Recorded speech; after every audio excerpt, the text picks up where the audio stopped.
UP में विधानसभा चुनाव को अभी करीब 2 साल का वक्त बाकी है, लेकिन सियासी हलचल अभी से तेज होने लगी है।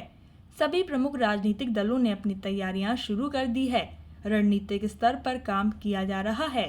भाजपा जहां अपने मौजूदा विधायकों के 5 साल के कामकाज का ऑडिट करवा रही है, योगी सरकार के मंत्रियों के कामकाज की भी नियमित समीक्षा चल रही है।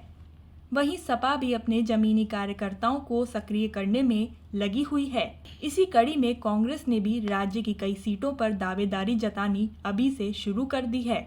यूपी चुनाव में अभी से ही कांग्रेस सपा गठबंधन तय माना जा रहा है। वहीं हाशिए पर सिमटती बसपा में भी आकाश आनंद की सक्रियता के बाद नए सियासी संकेत मिलने लगे हैं। प्रदेश के इन प्रमुख राजनीतिक दलों के अलावा उनके सहयोगी दल भी अपने सियासी समीकरण साधने में जुट गए हैं।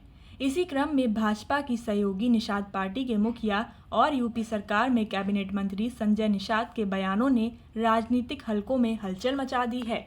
ऐसे में ये सवाल उठ रहा है कि क्या भाजपा 2027 के विधानसभा चुनाव में बदले राजनीतिक रंग के साथ उतरेगी या फिर सहयोगियों को साधने के लिए लखनऊ से दिल्ली तक मान मनोबल का खेल चलेगा। संजय निषाद पिछले साल से ही संविधान यात्रा निकाल रहे हैं, जो सहारनपुर से लेकर सोनभद्र तक जारी है।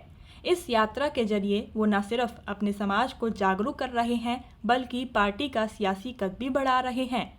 संजय निषाद की यात्रा जहां जहां पहुंची है, वहां उन्होंने पत्रकारों से संवाद में ये स्पष्ट किया है, निषाद समाज का प्रभाव यूपी की 200 से अधिक विधानसभा सीटों पर है। जालौन में एक कार्यक्रम के दौरान उन्होंने यहां तक कह दिया था कि अगर परिस्थितियां अनुकूल रहीं तो निषाद पार्टी इन सभी 200 सीटों पर चुनाव लड़ सकती है। ये बयान राजनीतिक गलियारों में बड़ा संकेत माना जा रहा है। संजय निषाद अभी योगी सरकार का हिस्सा हैं। भाजपा के साथ अलगाव की कोई चर्चा नहीं है, लेकिन इन बयानों के कई मायने निकाले जाने लगे हैं। संजय निषाद ने अपनी यात्रा के दौरान भाजपा को कई बार ये सलाह दी है, अन्य दलों से आए नेताओं यानी विभीषणों से सावधान रहें।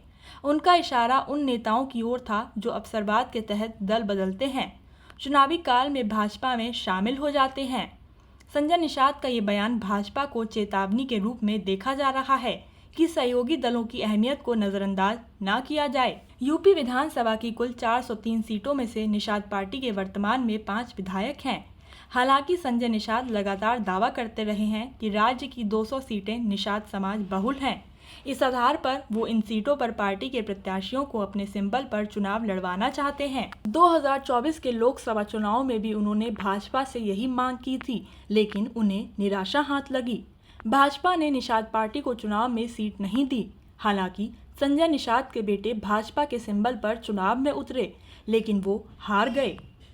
राजनीतिक जानकारों का मानना है कि इस बार संजय निषाद भाजपा पर दबाव बनाने की रणनीति अपना रहे हैं, ताकि 2027 के विधानसभा चुनाव में अधिक सीटें हासिल की जा सकें। उनके बयान को भाजपा की रणनीति के तौर पर भी देखा जा रहा है, जहां सामाजिक समीकरण को साधने के लिए एक वर्ग में वोटों के बिखराव को लेकर निषाद पार्टी बीजेपी के साथ उम्मीदवार खड़ी करते दिखे। अब सवाल ये कि क्या भाजपा निषाद पार्टी की मांग को मानते हुए सीटों के बंटवारे में उन्हें ज्यादा हिस्सेदारी देगी या फिर उन्हें मनाने की कोशिश करेगी। खैर, अब ये देखना काफी दिलचस्प होगा कि संजय निषाद भाजपा से बगावत करते हैं या नहीं।